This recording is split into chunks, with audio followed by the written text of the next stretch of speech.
I'm Alden de Rosario. I'm the CEO of Custom GPT.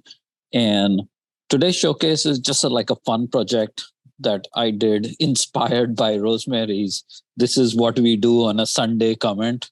And so I was like, okay, I'm not the only guy here who is doing such stuff on a Sunday. So I woke up on a Saturday morning and uh, started, tried to make this tool.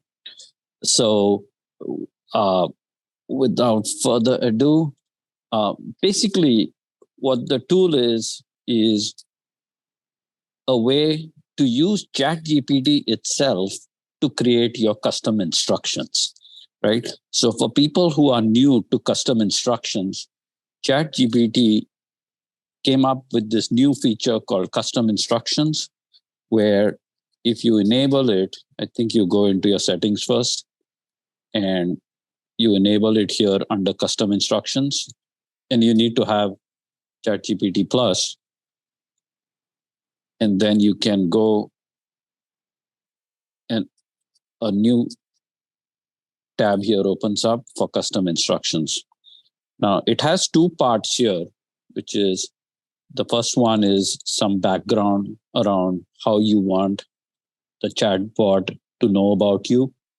So here, what I would recommend is where a company just creates a template of what they do so that all of your employees are able to consistently have the background around the company, and all the content that you create becomes like on message, right? And the second part is, how do you want ChatGPT to behave? Like, do you want it to be engaging? Do you want it to be like a question and answer? Do you want it to follow certain rules and instructions? Like, do you want it to be a customer service agent or a sales agent or a teacher or a kindergarten teacher? All that can be controlled here. So it brings me to what is my tool, my Saturday morning tool. So what I thought to myself is, how do I build a tool that lets people just build their custom instructions and build them, have them be built using ChatGPT itself? So basically, I'll just give you a demo here. So I'll just put in here CEO of an AI chatbot platform, right? And so what's happening here right now is we are using the ChatGPT API and asking it to create the persona or the instructions around the the thing that was discussed, right? So the first part of it is pretty simple. We use the API and we ask ChatGPT, hey, create a persona definition on it. But the second part is something which was pretty cool for my Saturday morning, which is if you engage with it and ask it to improve it, now it is again using ChatGPT in something called a self-criticism mode to optimize the persona, right? And this was something that was new to me, at least, wherein using a technique called meta prompting. This is where you ask ChatGPT to do self-criticism and to analyze stuff that was previously generated so that you can keep improving it. So this now, after it did a self-criticism, it went ahead and created a new version of the persona, which was, hopefully, I think it's like much better. But you can, based on what was generated, you can say, okay, no, make it more engaging, or I want my kindergarten teacher to behave like this and not like this. You can play around with the tool to get it to do exactly what you want it to do, right? And then you basically copy it and put it here. Or if you are the type of person who plays with the API, you can then use it in your system parameter so that you can adjust how your API behaves.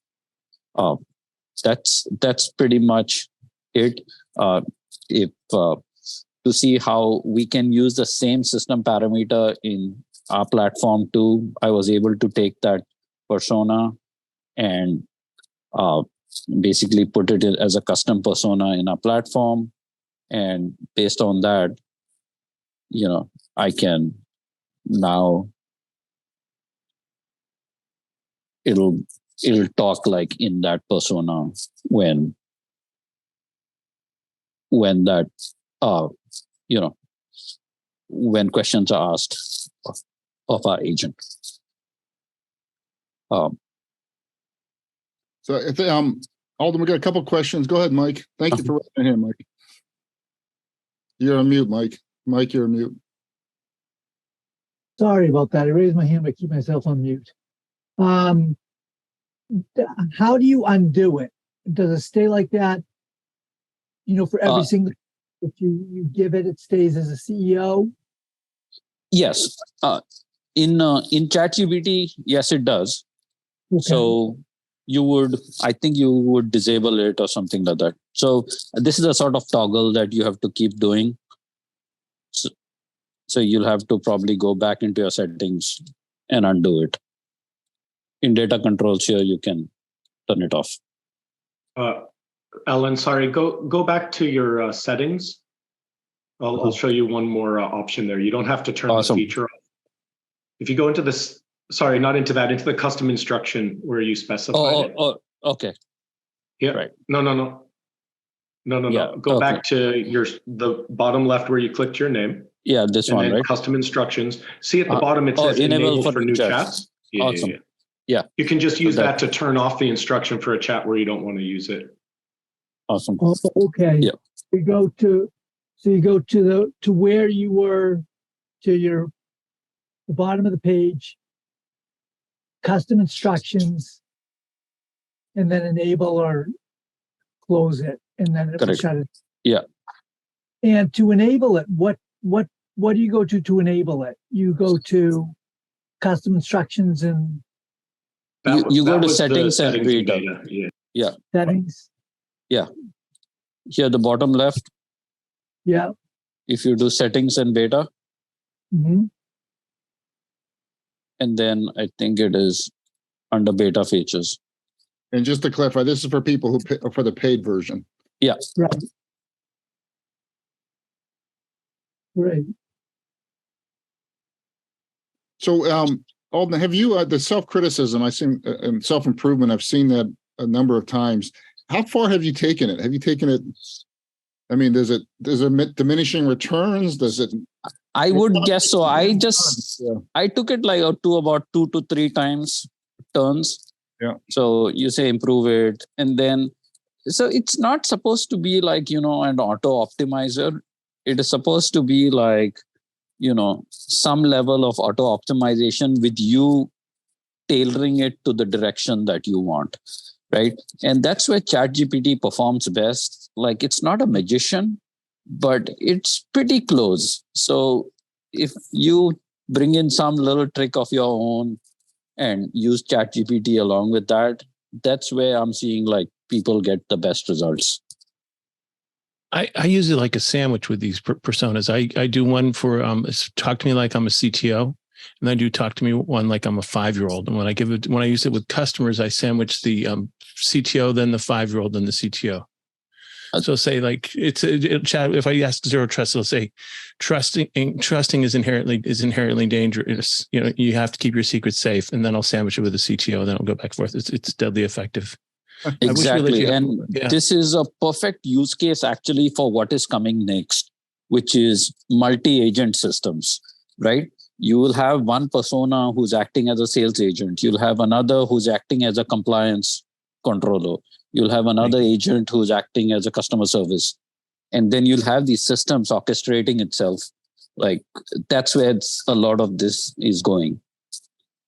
And Alden, share a little more for people who maybe not following as much. Are agents, each agent has its own large language model, or is it two within ChatGPT, or can a agent So if somebody is just using the ChatGPT system, you can use ChatGPT's knowledge and set a system parameter, or which is the equivalent of custom instructions, and get ChatGPT to behave in a certain way.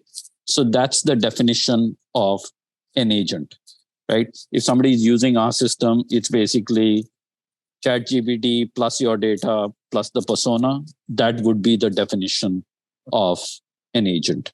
So using something like our system, you can create an agent that is trained on a certain instructions plus certain data set plus, plus ChatGPT is where a lot of this is going. Like there's a urologist who has created urology GPT using our system by feeding it a ton of expert data on urology. Oh, I know. I think you posted about that, and it's just a great example of it. I'm interested in do you think every vertical is kind of headed that way? I mean, every vertical or very interest area. I mean, it's like Wikipedia on steroids, right? Yes. And that's, at the end of the day, that's basically what we are too, right? We are like little experts in some field. And now this is hyper, optimizing that by feeding it tons and tons of information. Thank you. Are there other questions for Alden, or Alden in general? He sees a lot of customers and situations. Yeah. So Alden, for the customizing it on your data, are you using like a vector database? Are you using any feature generation to summarize? Like what type of customization are you doing? Is it just the prompt engineering side, or are you like feeding it corpus? No, it's corpus, it's pinecone, embeddings, vectors, retrieval augmented search. And then as far as our platform is concerned, we look at ourselves as more like the Chat OS. We are the operating system sitting on top of ChatGPT. So we build features like anti-hallucinations, citations, query relevancy, and a ton of the boring stuff around data ingestion. A lot of people have trouble with data ingestion. So we build a ton of tools and integrations to ingest data. But at the end of the day, it's not like anything super science or something. It's basically retrieval augmented, and then doing the things that businesses want, like anti-hallucination. That's a good example. And Alden, keep teaching data ingestion. Obviously, it's a huge issue. What is it? Explain to everyone else just what it is and why it's a problem. So the problem with data ingestion is, in AI, a lot of time and effort goes into getting your data and whatever format it is into the hands of, the AI that's supposed to understand it, right? So people have YouTube channels and they have 1,000 YouTubes on it.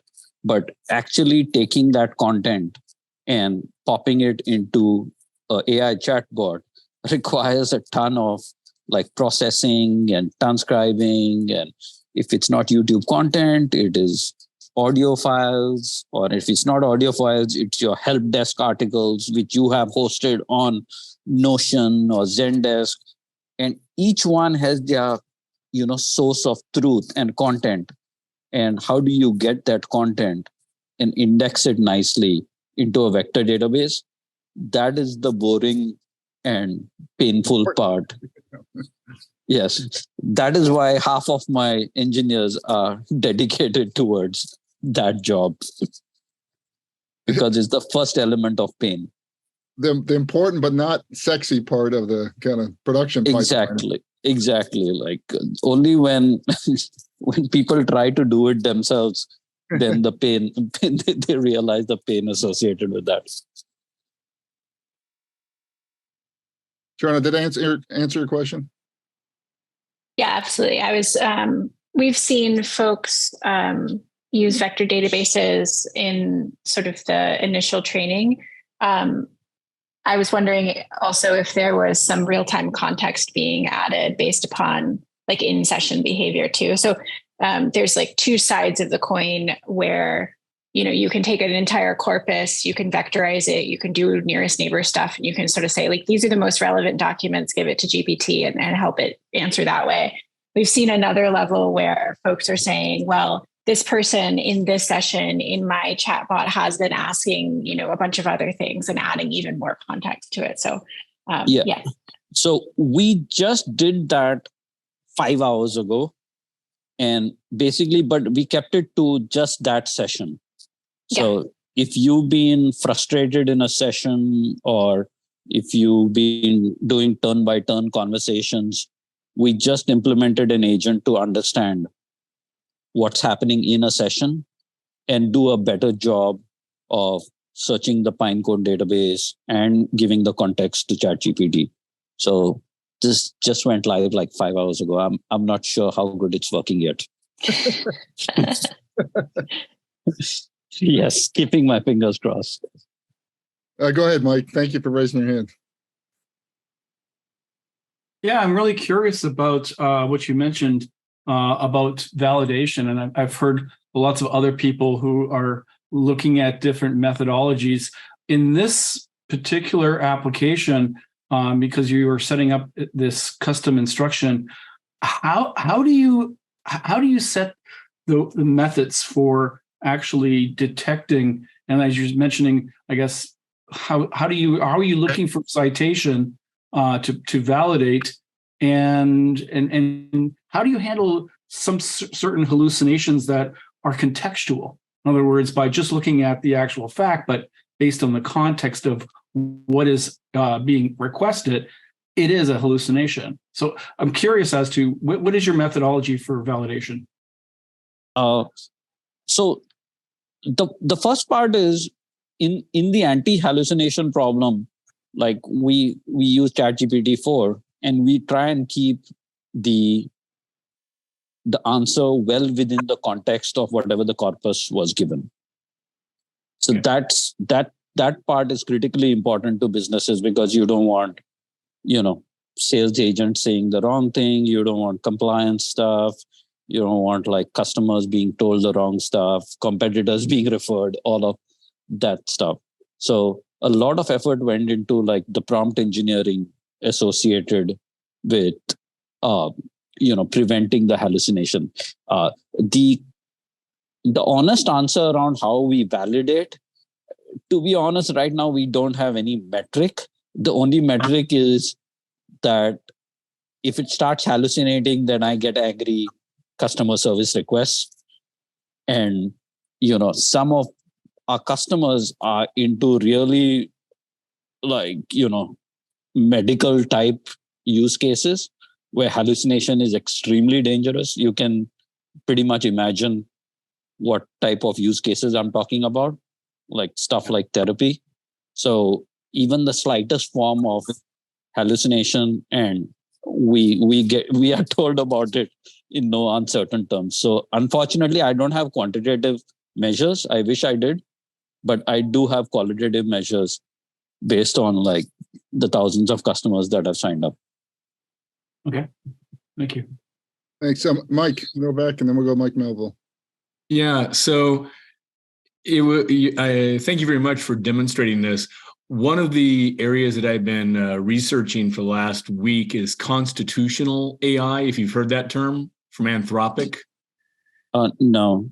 They've developed a capability for the AI to manage the AI. I can send you the link. And it just fascinates me. And I was curious if you'd seen that for the ChatGPT. So what I've demonstrated is a form of that, right? Which you're going to see more and more, where you're going to have ChatGPT agents that act as controllers for other agents. Like my next step, now that I've seen that this is working so well, is to see if I can orchestrate a multi-agent system where different agents can control each other, right? So as an example, let's take the example of a kindergarten teacher, right? You can always create an agent that acts like a kindergarten teacher, but then you can create another agent that acts like a tutor for a kindergarten teacher. You can create another agent that acts like a principal of the school. You can add a third that acts like a compliance from Department of Education, right? Train them separately to do their jobs and have them oversee the agents. I think that part seems to be coming down over the next couple of weeks, I would say, at the speed at which things are moving.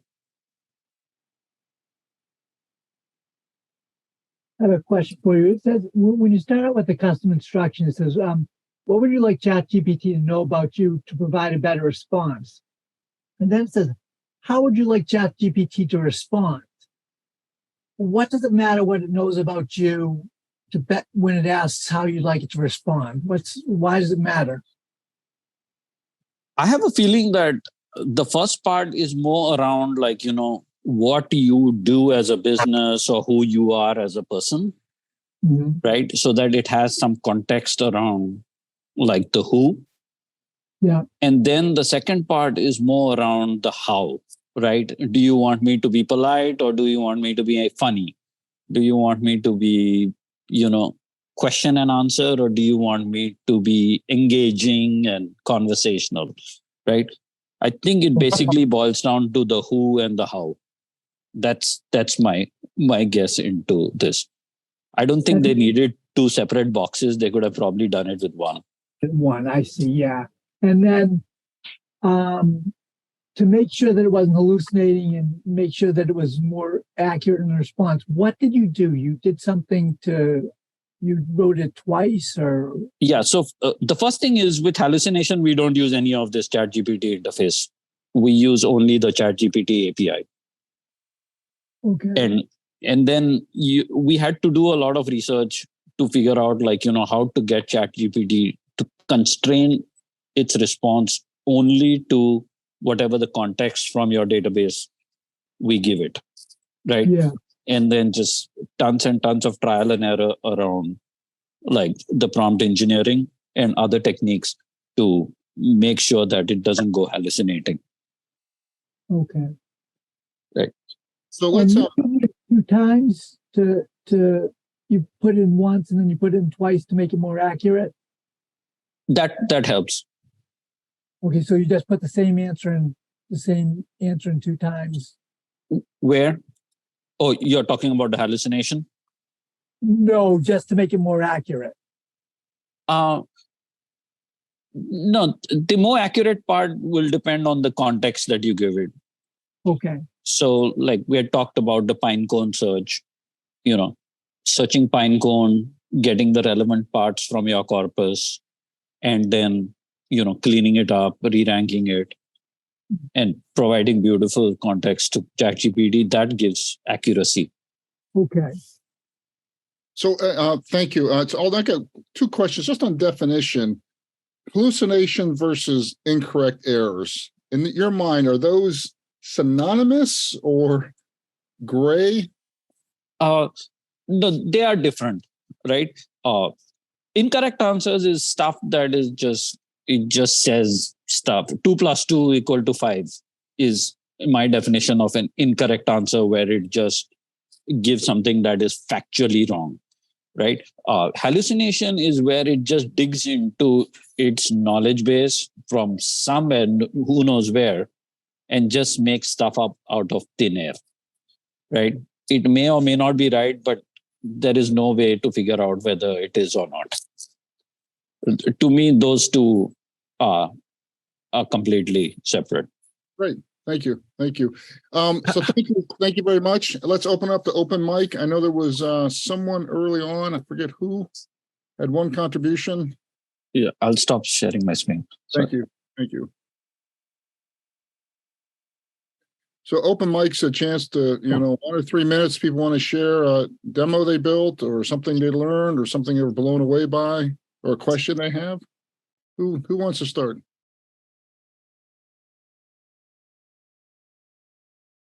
I suppose I could start. I first should ask if everyone can hear me okay. Yes. Well, now we can.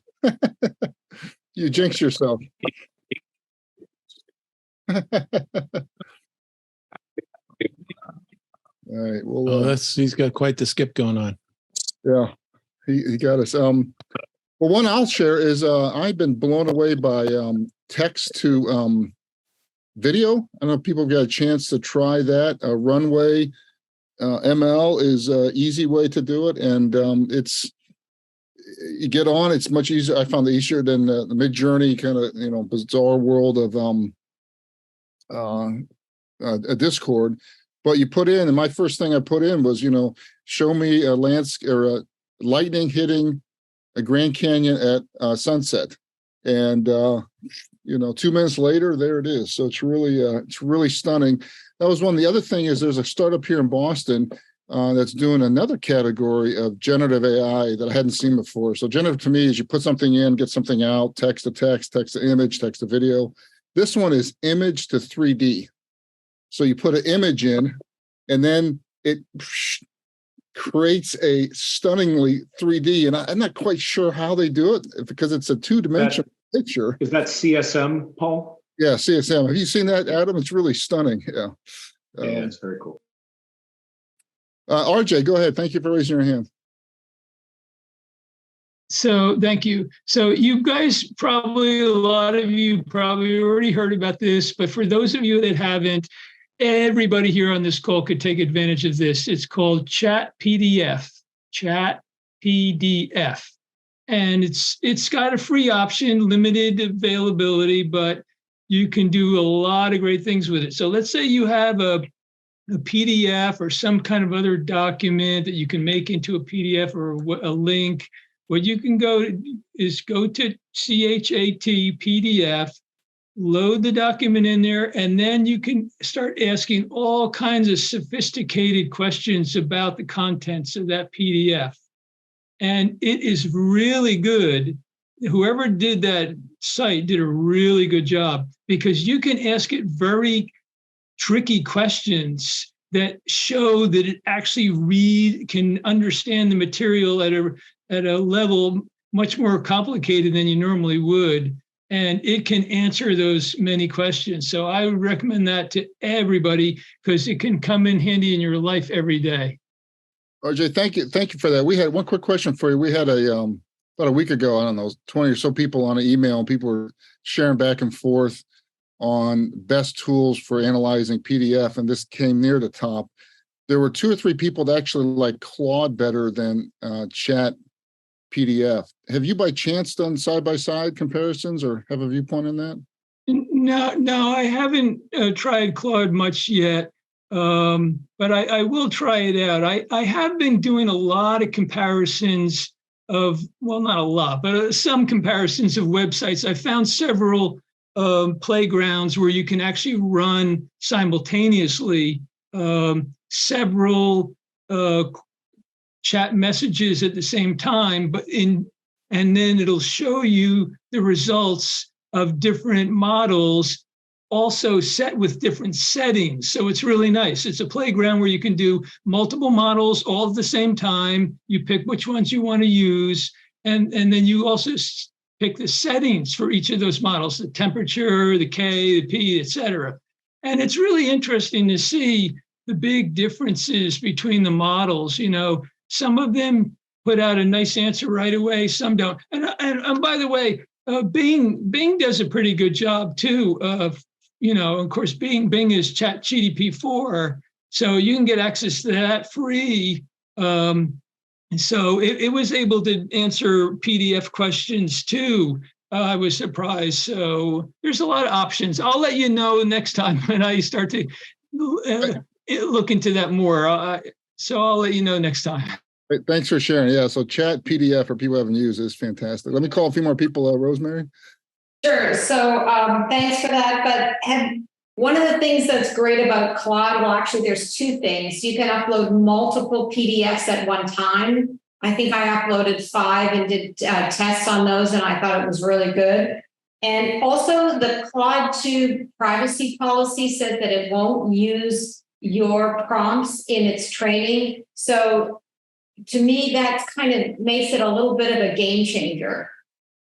If I'm uploading documents that might be sort of a little bit on the privacy issue with clients. But on the privacy side, we're still trusting the vendor, right? Because Open Chat GPT gives us the same trust me, Boy Scout honor button. Right. But so I guess my question is Chat PDF. Do you know if it allows to have a privacy setting in the same way that ChatGPT does, or Claude 2? So I would guess yes, because both ChatPDF and systems like ours, we use the ChatGPT API, and the ChatGPT API doesn't do any model training as of March 1st. If you fed ChatGPT before March 1st, then you probably fed your private data to it. But anything after March 1st, the ChatGPT API does not do any machine learning from it. And make sure I understand, Alden, for the group, that's a potential risk of your private data that you may not want to share going to OpenAI's internal people who are doing training. That is correct. Or the model OpenAI is training. not taking and publishing it on the internet. Yeah. Yeah, not the internet, but if you, whatever you do in the public ChatGPT interface, like if you say, my name is Paul and I'm married to Mary, right? It could learn that. But using the API, it won't learn that. That's great. Good. Let's give a few more people here. Adam, go ahead, and then we'll do Bob next. Go ahead, Adam. Thanks for raising your hand. Yeah, dig for the mute button again. Thanks. I've actually been using a use case of the custom instruction, so I thought I'd just share quickly an example of what I'm doing with it. Let's see, I'll share my whole screen. Good luck to us all. Let me know when you can see that. Should be Twitter. We can see it now. So as I mentioned, I did these 100 days of tweeting, these stories about ChatGPT. I'm now in the process with a partner of converting these into YouTube videos and really storytelling. One of the things we're doing is there's this AI tool called 11 Labs that allows you to synthesize your voice and then put in text, and it will actually read the text for you. The challenge is it's a bit fiddly. There's rules like, if you have two sentences back to back without a break in between them, it starts to sound kind of too artificial. It doesn't handle exclamation points well. There's just a bunch of little fiddly rules, and I found I started to have to manually edit all of this content. So here's an example. I have all this content here, but you can see there's exclamation points, there's paragraphs all together. So in GPT, I actually created a custom instruction set that says, here's these cleaning up steps I want you to take on the inputted text. Take the text exactly as I've given it to you. I want every sentence on a line by itself. So if I gave you, I like to swim with dolphins, sometimes I swim with them for hours. I want you to return it like this. Like I gave it an example. So if you see exclamation points, replace its mentis with its me mentis, etc. If I mention the free consultation, go ahead and remove that. But what that's enabled me to do is I can go through all this content now and just copy paste it in here. And I don't have to tell it every time what I want it to do. And I literally have 100 days of this to crank through. So it's really helpful. Obviously, this is a specific use case, but I think I'm finding that more and more, I'm going to be modifying those custom instructions sort of per application of what I'm trying to do with the tool. No, So it's a great use case, but it's also an example of the kind of human in the middle between two different AIs, right? So you're going to the text to voice and text to text here. So. Yeah, absolutely. Thank you. Thank you for sharing. We'll do a few more here. Go ahead, Bob, and then we'll go to Mike again.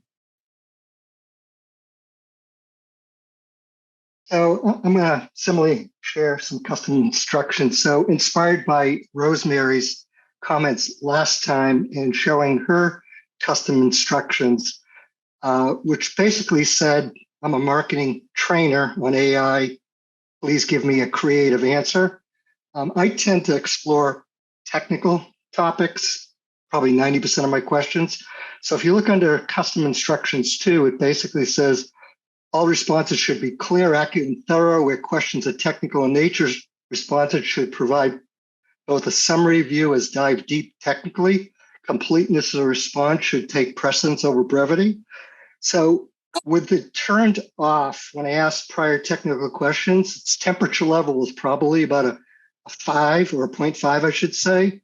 When I used this custom instructions, it was OMG kind of response to it. So I no longer had to do second and third level queries to dive deeper. A second kind of instruction, number 2, I learned today from Nicole Leffer. So the entirety of the response of the Q2 instructions was, please respond in X number of words. Please set the temperature equal to X. So if you take something that is a technical question, you probably will not see, as I tried on 0, 0.5, and 1.0. I didn't see any difference. But if you take something that has potentially a lot more creativity to it, that simple instruction about setting temperature will give you a huge variation in response. So anyway, it was an interesting thing that you can use in custom. That's fabulous example. Can you just explain temperature to everyone on the calls? Some people might not know.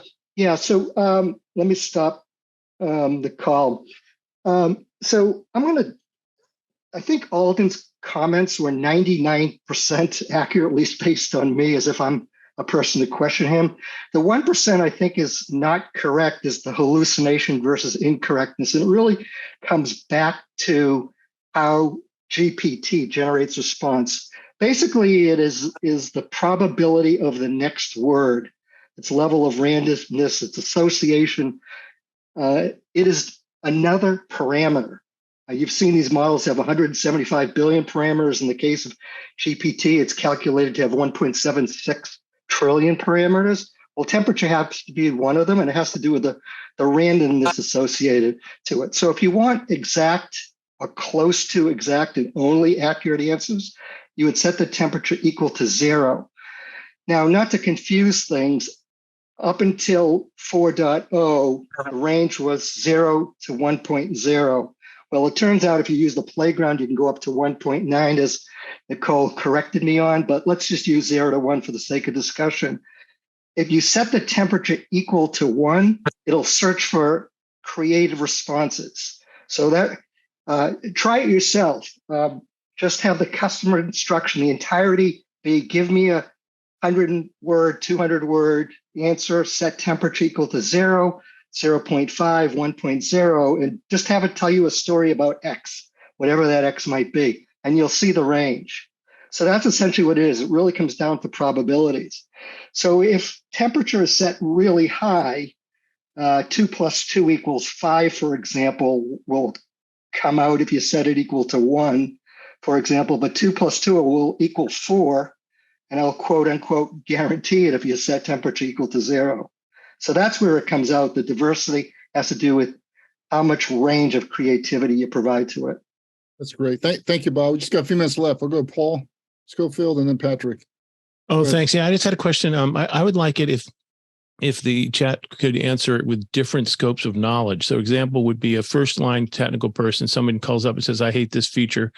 And the line person says, it's okay. The next agent would say, oh, I happen to know that you're a big customer. I know that I can reveal a minor secret that we're thinking about revising this in the second quarter of the year. The third level manager could say, and we're looking for a beta customer. So how do you do that through custom instructions to restrain scope for answers? Or is it better to use a different data set?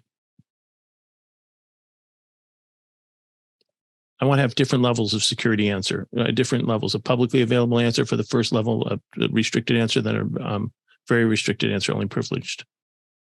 And Paul, that's based on one query coming in or one prompt coming in? Yeah. Mm-hmm. Someone has set it up. So go ahead. My vote would go to 3 separate agents. So have each agent have its own data and then set the instructions to be that data. So one agent which acts like an FDA investigator who is trained on FDA investigations and whose persona is set to FDA investigation. Another one might be a principal investigator who trained on principal investigations and behaves like a principal. That would be my vote. Otherwise, you'd have to do delegation somehow. And I don't think you can right now. Yeah, right now you want accuracy, you want trust, and you want the AI to behave exactly as you want it to behave. Thank you. That makes sense. Thank you. Data sets. Okay. Thanks. But 3 minutes left. Go ahead, Patrick, and then Mike will be the last one. But Patrick, you get the mic. Great lead in. Hi, I'm Patrick McFadden. I'm a committer on the Apache Cassandra project. If you haven't heard of it, it's a really big database. It runs Netflix and you should love it because it keeps it online. So one of the projects I've been working on lately is vector search embedded into Cassandra. And it's really funny that you asked this question about like, hey, how do I make sure that my data is correct? That's exactly the problem I'm trying to solve with, I mentioned RAG, which is the result augmented generation, which is pulling data out.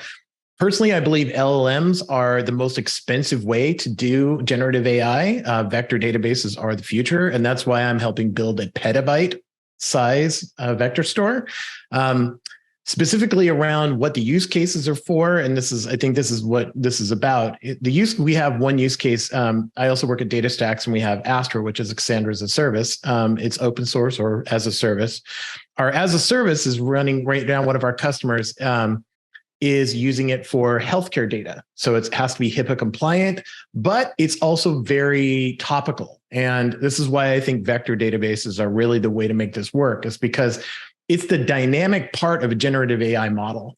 If you try to bake it into an LLM, you are going to be sad and poor. Vectors are dynamic, they are fast, and they're really the most important thing about what we're trying to build is something that you control. And so there's some use cases. This particular use case with SkyPoint, the other thing that is really important to them is that because they're working with healthcare data and a chat product, basically, it has to be performant. And that's what we're building. We can outperform any database out there right now, and we have for the last 14 years. But I'm very proud of my project. Welcome to the meeting. Thank you. Congratulations, Patrick. That's really, that's great. Thank you for sharing. Last call tonight. Go ahead, Mike. Take us home. All right. Thank you. Question.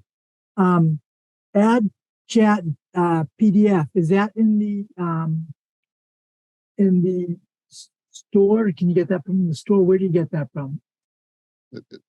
It's a separate website, Mike. Oh, it's a separate website. Yeah. Does someone mind resharing that in the chat again for Mike? That would be great. Super. Well, thank you, everyone, for another really helpful, wonderful meeting. I appreciate everyone contributing, and we're going to finish up. So thanks, everyone. Have a good evening. One last thing. You got to change the link for this Zoom because the meetup has the wrong Zoom link, just so you know. A lot of people were waiting in the waiting room. Oh, my God. Yeah, I waited. Okay. I'll go look at that. Let's discuss that offline. I did a little screen record this morning of going through one of the processes and ending up in the lobby, not getting on the call. And then I got an email from you with the other one. So I think I can help you sort that out. You could help me that, Adam. I have not cracked the bug in that, and that would be really helpful. It's been weeks, and it's a priority when we're on this call, and then we get busy. But let's do it. People get frustrated, and we're trying to help people learn and not frustrate them. So thank you, Adam. I appreciate that. Thanks, everyone, again.